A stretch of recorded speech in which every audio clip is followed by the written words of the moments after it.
Nyagasani Yezu nabane namwe. Amagambo yo mu Ivanjili ntagatifu uko yanditswe na Yohani. Muri icyo gihe Yezu amaze gukiza umuntu ku isabato, abwira Abayahudi ati: kugeza ubu Data arakora, nanjye ngakora. Ayo magambo atuma Abayahudi barushaho gushaka impamvu yo kumwica, batamuziza gusa ko yicaga isabato, ahubwo bamuziza kandi ko yavugaga ko Imana ari se, akiringaniza n'Imana. Nuko Yezu aboneraho arababwira ati: ndababwira ukuri koko, umwana ntacyo ashobora gukora ku bwe uretse icyo abonye se akora, kuko icyo akoze na mwana aragikora. Koko rero Data akunda mwana kandi amwereka ibyo akora byose, ndetse azamwereka birushije ibingibi maze mutangare. Uko Data azura abapfuye kandi akabeshaho, ni nako mwana abeshaho abo yishakiye. Nyamara Data ntawe acira urubanza, imanza zose yazeguriye mwana, kugira ngo bose bubahe mwana nk'uko bubaha Data. Utubaha mwana ntiyubaha na Data wamwohereje. Ndababwira ukuri koko, uwumva ijambo ryanjye kandi akemera n'uwantumye agira ubugingo bw'iteka, kandi ntazacirwa urubanza, ahubwo abavuye mu rupfu yinjiye mu bugingo. Ndababwira ukuri koko, igihe kiregereje ndetse tukirimo, maze abapfuye bakazumva ijwi ry'Umwana w'Imana, kandi abaryumvise bakazabaho. Uko Data yifitemo ubugingo, ni nako yahaye mwana kwigiramo ubugingo, kandi amuha ububasha bwo guca imanza, kuko ari umwana w'umuntu. Ibyo ntibibatangaze, kuko igihe cyegereje, maze abari mu mva bose bazumva ijwi rye. Nuko abazaba barakoze neza bazukire kubaho, naho bazaba barakoze nabi bazukire gucirwa urubanza. Ntacyo nshobora gukora ku bwanjye, nca urubanza nkurikije ibyo numvise, kandi urubanza rwanjye ntirubera, kuko ndakora ugushaka kwanjye, ahubwo nkurikiza icyo uwantumye ashaka. Iyo ni Ivanjili ntagatifu.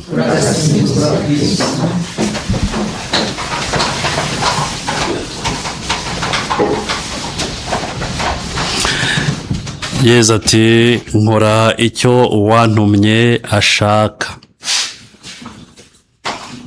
Ubwo biratwinjiza mu mateka yo gucungurwa kwacu, aho twongera kwibaza rero niba Yezu ari mu mateka yacu, niba Yezu ari mu buzima bwacu, niba Yezu agendana natwe, niba Yezu ari aho dukora, niba Yezu ari mu bo dukorana, niba Yezu ari mu mateka turimo y'isi y'uyu munsi.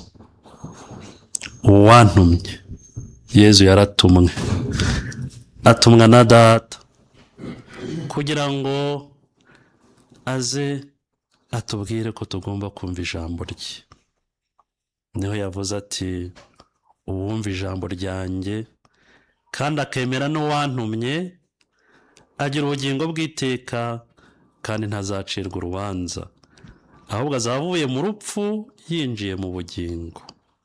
Kumva ijambo ry'Imana, kumva ijambo rya Yezu, kumva Yezu icyo avuga, kumva Yezu waje mu mateka, amateka agahinduka.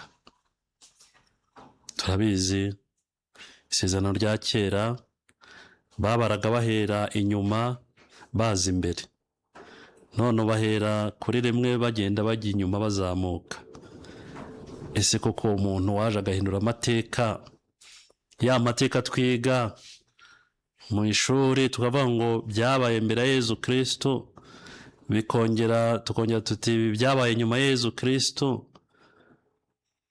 Uwo Yezu Kristo uvugwa kandi uvuga, jyewe mwumvane.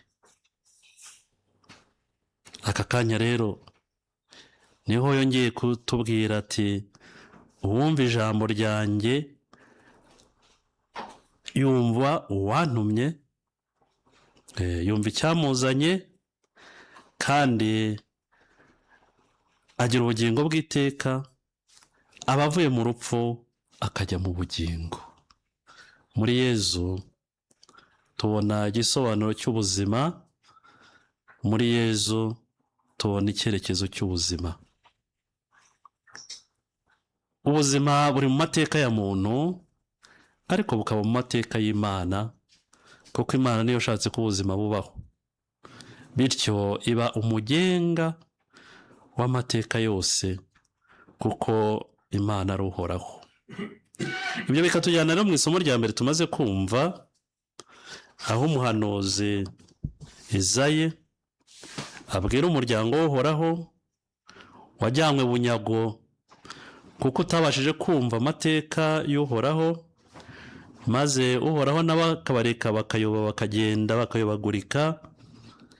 Ariko uhoraho ababwira ati jyewe umugambi wanjye ntusubira inyuma, umugambi wanjye ntukuka, uncumuyeho ndamureka agatorongera, ariko musanga aho ari nkamubwira nti nyamara guhinduka birashoboka. Akavuga ati jyewe ushobora kunyanga, ariko jyewe sinshobora kukwanga. Azana rero ikigereranyo cy'umubyeyi ati mbese umubyeyi umugore yakwibagirwa umwana yonsa? Ese yamwibagiwe amabere ntagera gutera? Arikora. Nimba yonsa umwana yamwibagirwa, yamwibagiwe amabere aramwibutsa. Ati rero ese yaburira impuhwe umwana yibyariye?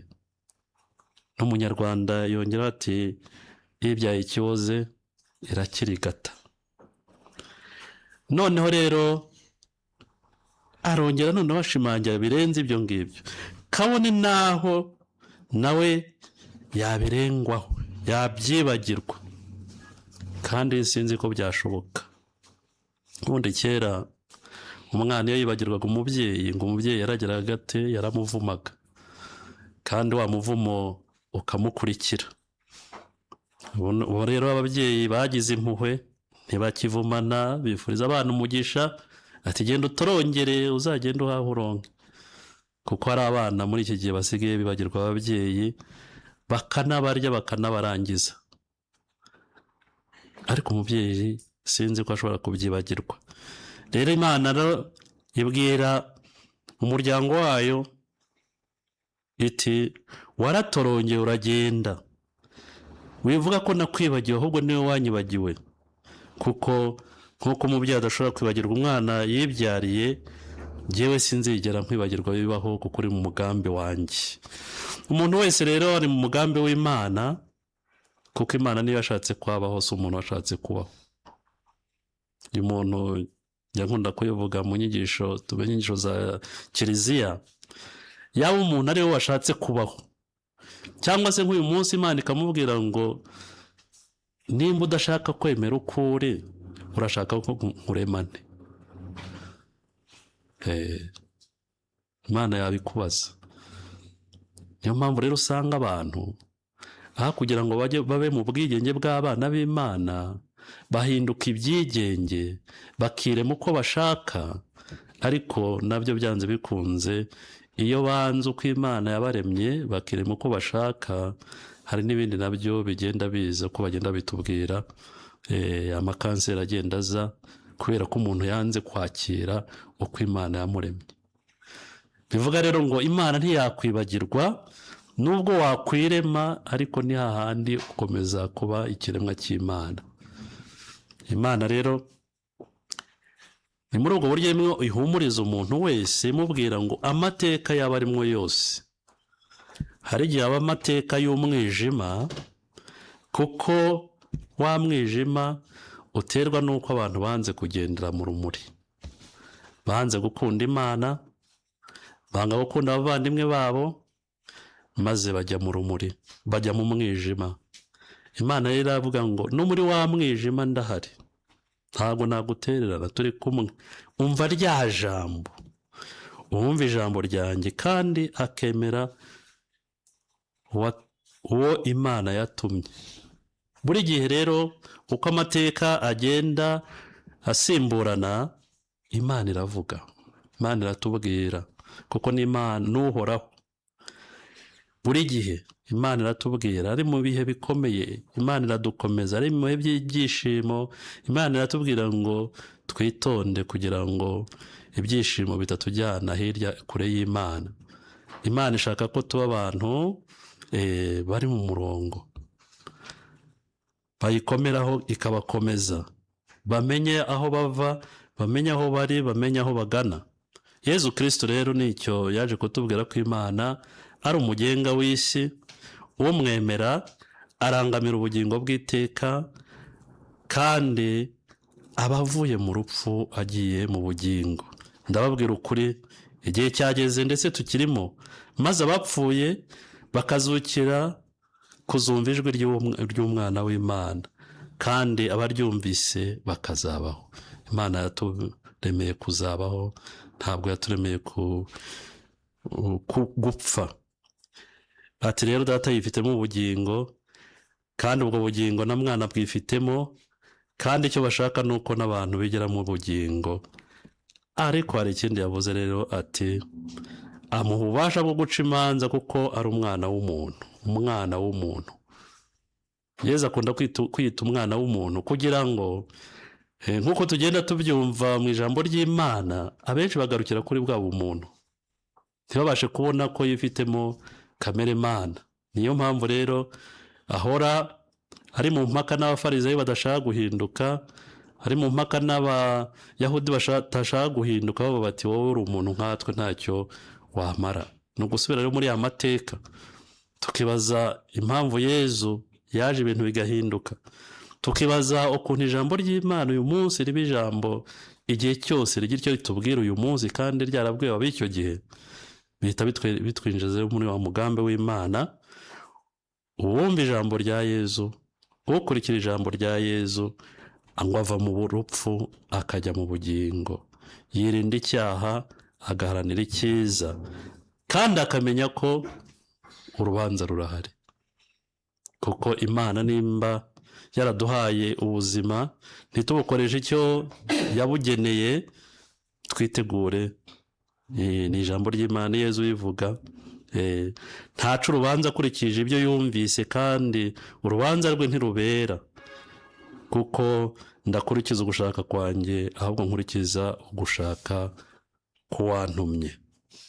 Rero muri uko gushaka kw'Imana niko umuntu agomba kugenderamo, maze ijambo ryayo rikamuyobora. Rya jambo ritwongerera ukwizera, rya jambo riduha gukomera mu kwemera, rya jambo cyane cyane riduha kugenda duhindura imyitwarire, imitekerereze, imyumvire, tukagenda mu gushaka kw'Imana, duharanira ko ihabwa ikuzo n'icyubahiro mu byo tubamo. Yezu Kristo rero duhabwa kenshi mu Ukaristiya, hajya akomeza dushyigikire kurushaho gukora icyo Imana ishaka. Nyagasani Yezu nabane namwe.